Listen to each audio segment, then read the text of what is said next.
You can buffalo just about anything, even cauliflower. And today Howard shows us how to make a kickin' take on a veggie favorite in the Mr. Food Test Kitchen. A few months ago, I was having lunch at the original birthplace of buffalo wings, the Anchor Bar in Buffalo.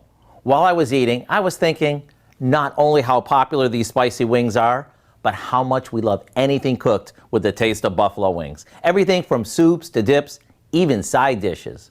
To make this one, all we do is toss a head of cauliflower that we cut into florets with some oil and a little salt and pepper.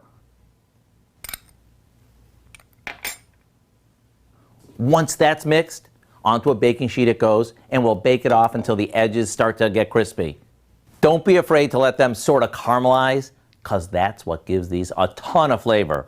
While that cooks, we'll whip up a sauce to coat these with, which is the same sauce that Teresa and Frank whipped up in their Anchor Bar kitchen some years ago.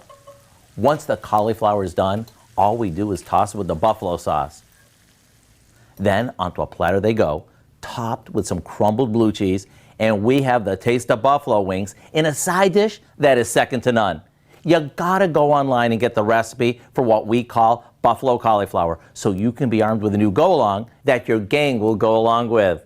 I'm Howard in the Mr. Food Test Kitchen, where today we're looking for a classic way for you to say, ooh, it's so good. You can find this recipe along with a lot more good food from the Mr. Food Test Kitchen online. Just go to our website at KOAMnewsnow.com.